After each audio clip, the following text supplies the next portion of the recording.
Mr. President, Lindsey Graham, a friend, a colleague, and a tireless national security advocate. He was a true leader in strengthening our military and our country's defense, and I miss him dearly. I am so pleased that his sister Darlene now serves here in this institution. She is carrying on his legacy and honoring his commitment to the people of South Carolina and to this country. So I rise here today to, yes, pay tribute to Lindsey Graham, but to also call on my colleagues to help us carry on one of his greatest efforts, ending Putin's barbaric and unjust war against sovereign Ukraine. For more than 4 years, the Ukrainian people have shown extraordinary resilience and resolve. They have defended their homeland with courage that has inspired the world.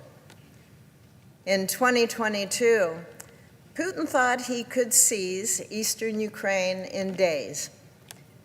He thought he could drag Europe back into the dark shadow of the Soviet Union. He thought that he would be feared and respected. But he is neither strong nor powerful. He is a war criminal.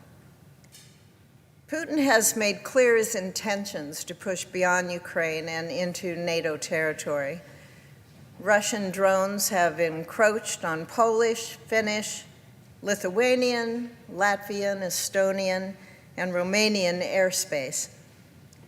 These were deliberate provocations to test NATO's resolve.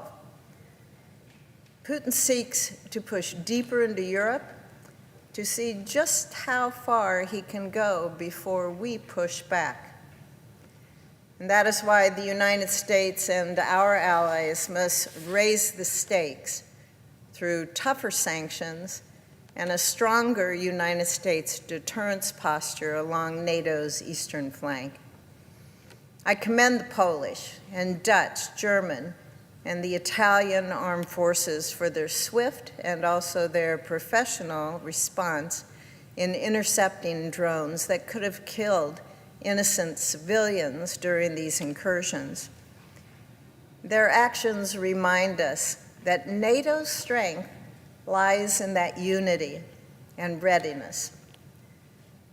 President Trump has made clear that Europe must carry more of the burden for its own security. Poland, in particular, has answered that call, committing 5% of its GDP to defense. Other allies are stepping up as well. This is the path forward, a stronger, more capable NATO prepared to deter, but also to defeat any threat. But make no mistake on this. Putin understands only one language, and that is power. And the surest road to peace in Europe lies in NATO's strength and Ukraine's survival. Yet strength must also be economic. The Kremlin's war machine runs on money it makes from selling cheap oil and gas to countries like China and India and Brazil. Those nations, well then they profit by turning around and reselling Russian energy at a markup.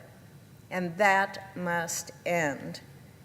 It is long overdue for the financial enablers of Russia's atrocities to pay a price. They cannot keep fueling Putin's war and expect business as usual with us, with the United States. And that's why Congress must pass the Sanctioning Russia Act.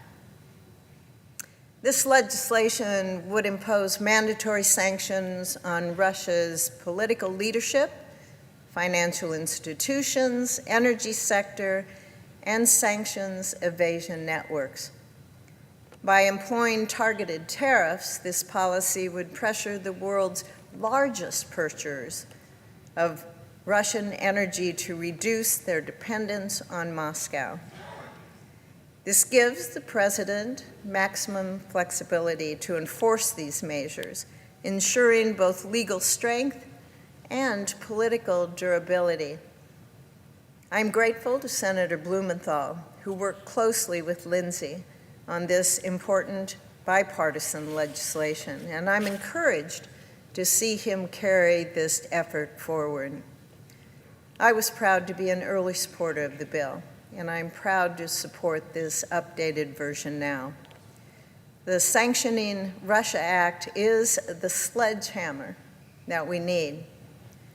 Decisive economic pressure that cripples Putin's lifeline, and it hastens the day that his war with Ukraine is finally going to end. Peace will not come from weakness or hesitation. It will come from strength, military, economic, and moral strength, welded together by the free nations of the world.